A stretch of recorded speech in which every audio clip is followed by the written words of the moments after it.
Padamihin lang natin yung views.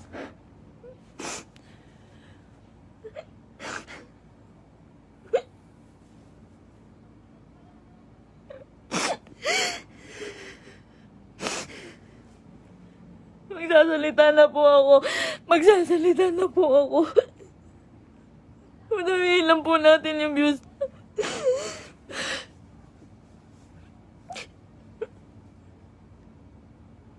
Magsasalita na po ako. Pipilitin ko pong isa-isahin. Pipilitin ko kahit gano'ng katagal tong live na to. Iisa-isahin ko po ang panggagago sa akin ni Merc. Ni Christian Merc Gray.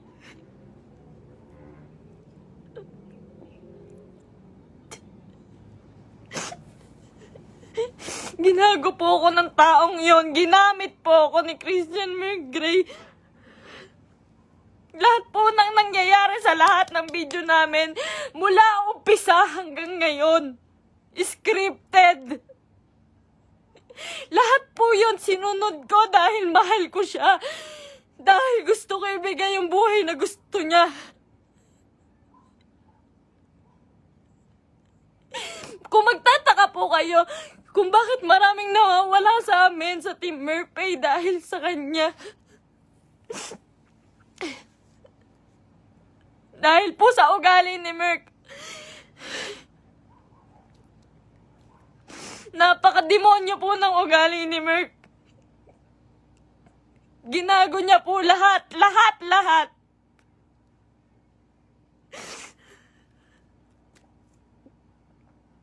Ito po. Ito na. Umpisa ko na po. Alam niyo po, nag-umpisa kami sa... Nung galing po siya sa Brusco. Galing po si Merc sa Brusco. Hindi po ako yung dahilan ba't siya nawala doon. Ayaw niya pong mabawasan yung perang kikitain niya dahil po alam niyang malaki. Siya po ang pinakamalaking may kita sa Brusco. Siya po ang may pinakamalaking kita. Yung ibabawas na 5% doon, sa pera ni Merc siguro mababawas doon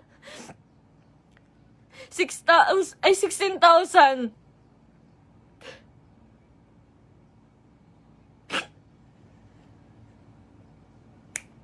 Lahat po ng kaibigan niya, ginamit niya. Hindi ko na po kasi kaya eh.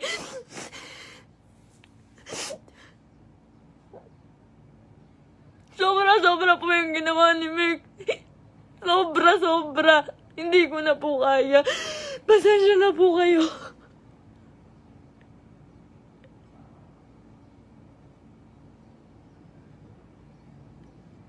Napakawalang hiyang tao niyan ni Merc.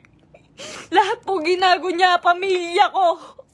Lahat po ng tao sa paligid niya, ginamit niya po. Scripted po lahat ng nangyayari. Sinusunod ko po siya. Kung makikita niyo po, lahat po ng video namin, puro bastos dahil po yun sa kanya. Ayoko po nun, walang may gusto nun. Kayo na pong bahala kung maniniwala kayo ngayon. Wala pong may gusto nun. Lahat po binigay ko sa taong yun.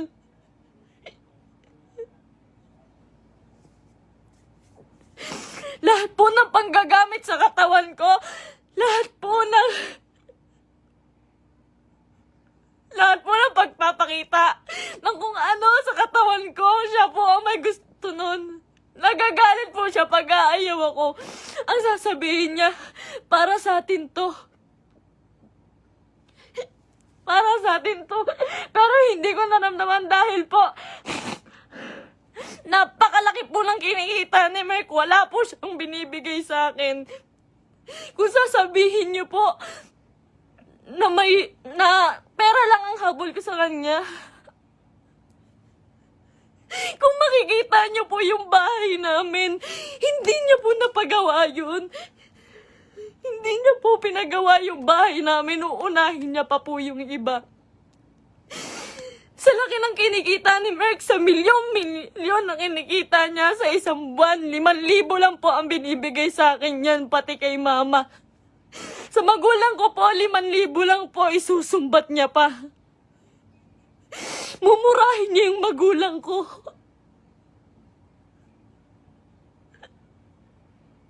Sasabihin niya, manang-mana ka sa magulang mo. Ang bobobo niyo. Lahat kayo plastic. Ginaganon niya po yung magulang ko, hindi ko na po kaya. Ngayon po, nawawala po si Merk ngayon. Lahat po ng nangyari, scripted po. Scripted. Tinatago po ako ni Merk. Tinatago niya po ako. Hindi niya po ako pinapalabas. Ayoko na po. Ayoko na talaga. Ayoko na po talaga. Ayoko na po. Ang ginagawa niya lang po. Nandito po ako ngayon kasi nawawala po si Merk. 6 na araw na po siyang nawawala. Kasama niya po yung babae niya. Yun din po sa... Si Pam doon sa video na bago makaganda.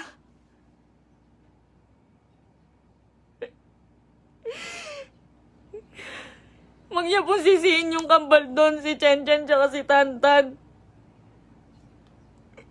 Yung Centeno twins po, huwag niyo po silang sisihin doon. Dahil utos po ni Merk lahat yun. Ako po, hindi ko na po kaya si Merk. Demonyo na po yung utak niya. Sobrang mukhang pera. Sobrang mukhang pera ni Merk. Lahat ng tao ginagago niya.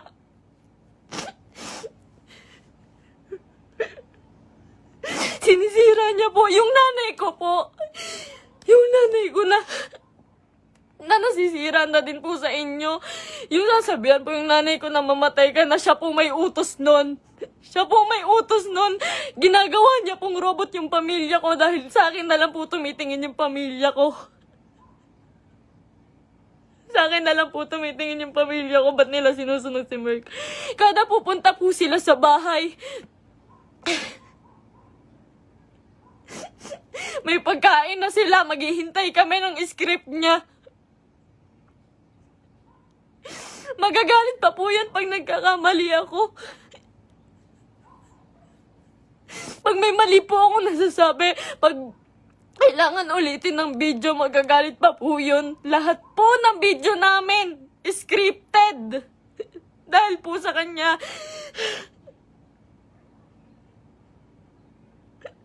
Sobrang abusado. May babae po si Merk ngayon. Yung babae nga, yung Pam po. Grabe, Merk. Pinatulan niya pa. May anak na po yun. May anak na. Sabi niya. Sabi ko nun, Mahal, baka naman papatulan mo yan. Baka naman totoohanin mo. Ang sabi niya nun, hindi. Kamukha yan ng ex ko. Hindi ako papatol dyan. Ginagago niya yung babae sa akin. Sinisira niya. Sabi niya, tanginang mukha yan. Papatulan ko ba yan? May anak na. Ginaganon niya yung babae. Ngayon, nandun siya. Sa Quezon po si Merk. May katibayan po ko. Lahat.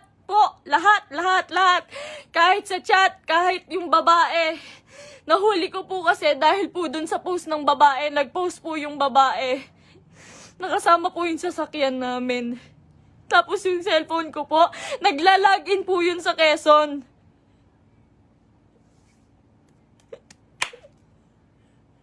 Lahat po ginawa ko kay Merk. Pasensya na po kayo.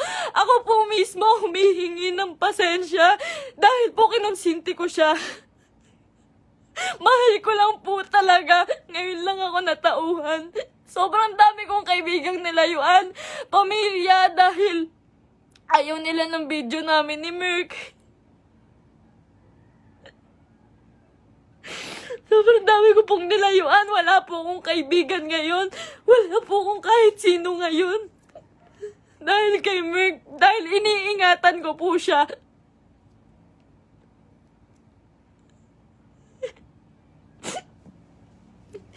Kaya totoo po yung sinasabi niyo, scripted lahat sa amin.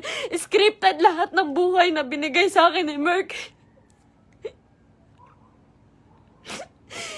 Lahat po ng pera niya sa kanya lang po. Sa laki po ng pera niya, nagkakautang pa po siya. Sobrang samang tao. Ultimo shampoo namin, sabon namin, ako pa bumibili. Grabe po, pambabastos sa akin ni Merk. Hindi niya po ako nirespeto.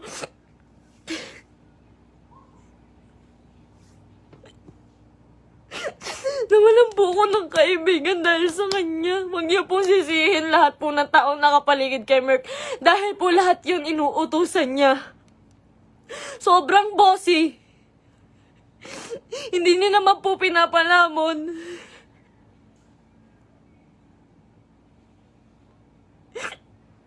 Hindi ko po in-expect na darating po talaga to. So, ilang beses na rin po ako niloko ni Merk about sa babae. Nung una, pumatol siya sa kaibigan ko. Pangalawa, pumatol siya sa pan. Pasensya na po kayo. Kasi alam ko po, scripted po yun eh. Pasensya na po kayo. Ako na po humihingi ng pasensya sa inyo. Ginawa ko lang po yun kasi sobra po akong nagmahal.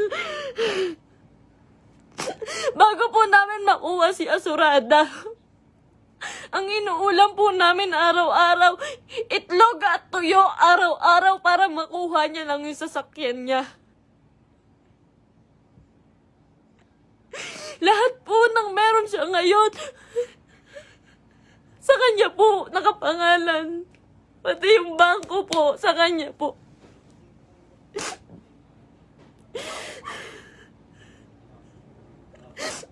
Paghihingi po ako sa kanya, hindi po yun magbibigay. Ultimo sarili kong damit, ako pa bumibili. Sa isang buwan po, 5,000 lang ang binibigay niya sa pamilya ko. Tapos susumbatan niya pa. Lahat daw binigay niya sa akin. Yung singseng, sabi niya, 170K daw po yun. Malaman-laman ko, 30,000. Yung tatay ko, binastos niya. Binastos niya yung tatay ko.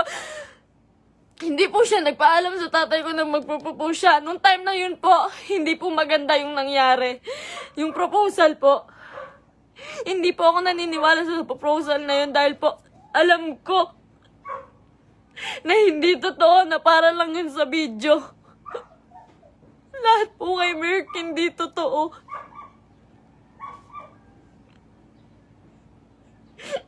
Yung buhay niya, yung pagkatao niya, yung buhay na binigay niya sa akin, hindi po yun totoo.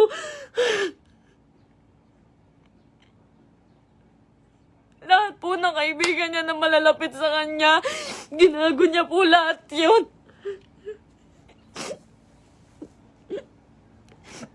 May nakakita po sa kanila dito sa Naik.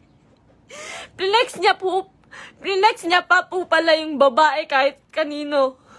Pinakilala niya pa kung kani-kanino dito sa Naik. Sa mga taong malapit sa akin. Hindi niya alam.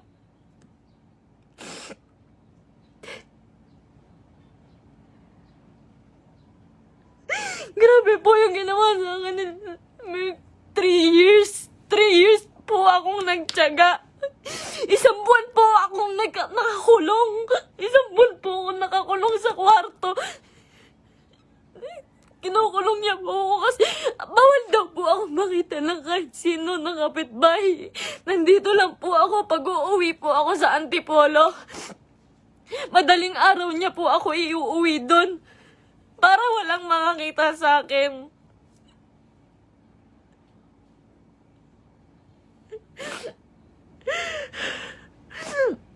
Lahat po ngayon suko na kay Merk. Nung isang araw po nasa ospital ako kasi nagtake po ako ng anxiety. Sobrang depressed na po. Sobrang depressed na po. Hindi niya alam yun. Hindi niya alam na naghahanap ako sa kanya. Kahit saan naghahanap po ako. Naghahanap ko siya eh. Kasi mahal ko po siya eh.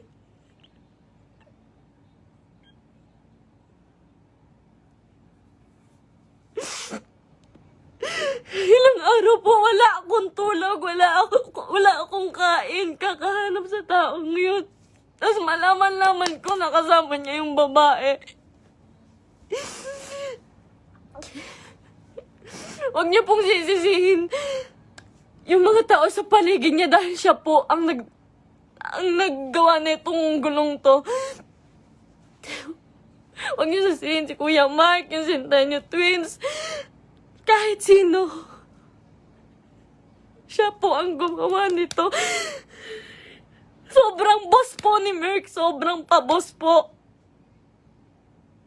Sa lahat po ng video, kung makikita niyo po, lantad na lantad yung suso ko para lang mapanood ng mga tao.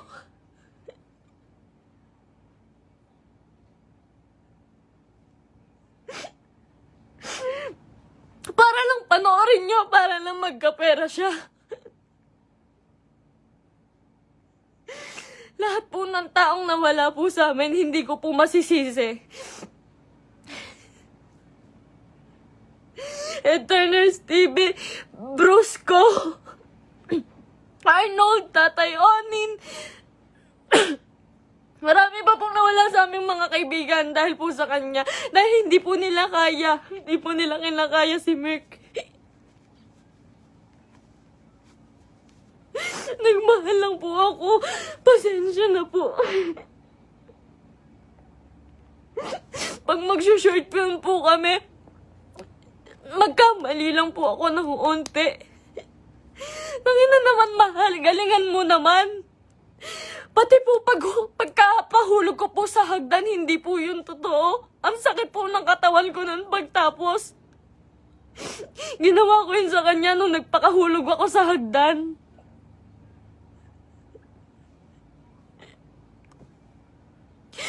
May mga pasa po ko lagi pag may nangyayaring hindi magandang prank. Lagi po ako nagkakasugat, nagkakapasa dahil po sa ginagawa namin. Hindi po ako nanghingi ng kahit piso kay Merk. Hindi po ako nanghingi ng kahit piso kay Merk. Hindi po. Lahat po ng account siya po may hawak. Kinukontrol niya po lahat. Hindi niya po mapagawa yung bahay ko. Sabi niya po sa CR namin, mahal, hindi ako magsi-CR dyan. Hindi po siya nag-CR sa CR namin sa bahay.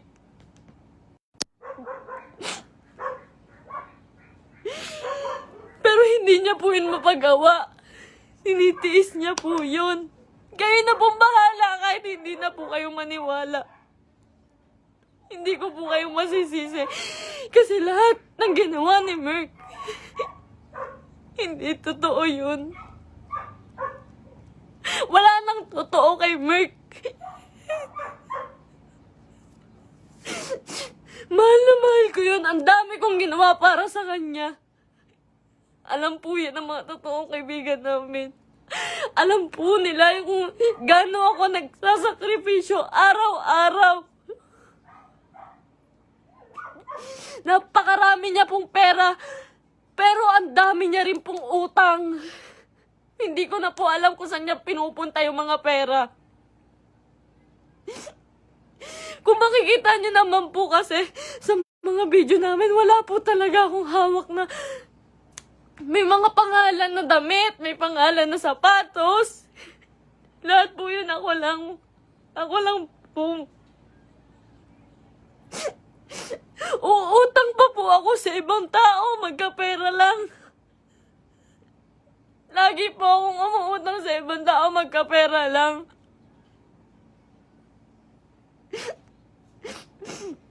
Ayun po, hindi ko na po kaya.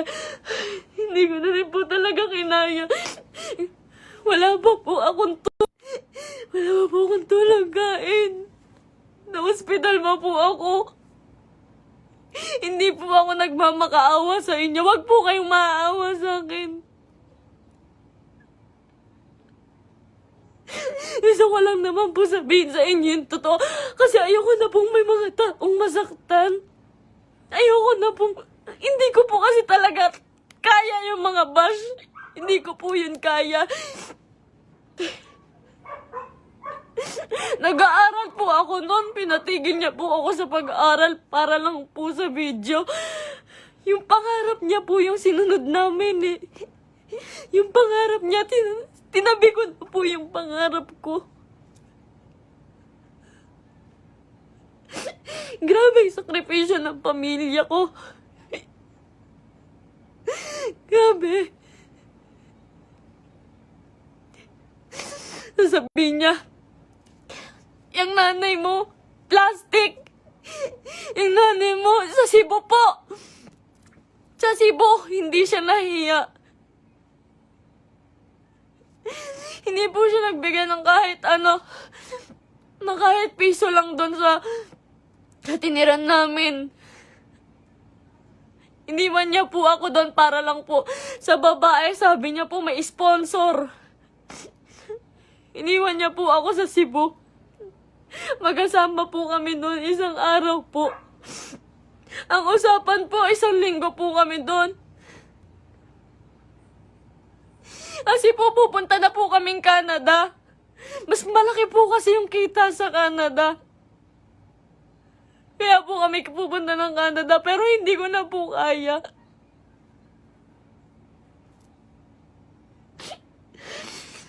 Ganito, ngayon, fiancé niya pa lang po ako, pero grabe na po yung ginagawa niya sa akin. Sobrang mukhang pera ni Merk.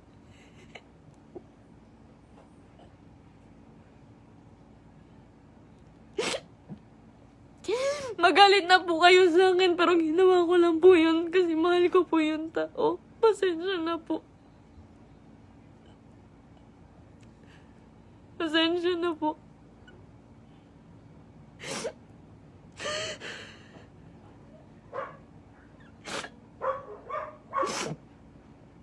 Ngayon po, wala pa rin po si Merk. 6 na araw na po siyang nawawala. Pinabayaan niya po ako mag-isa nang walang pera. Wala po akong hawak na pera. Pinabayaan niya po ako. Iniwan niya po ako. Ang dami ko na pong utang ngayon kasi po wala akong hawak na pera. Tapos hahanapin ko siya.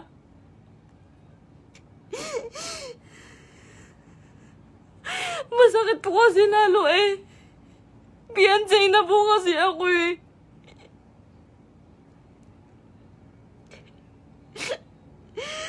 Sobrang pasensya na po sa inyong lahat.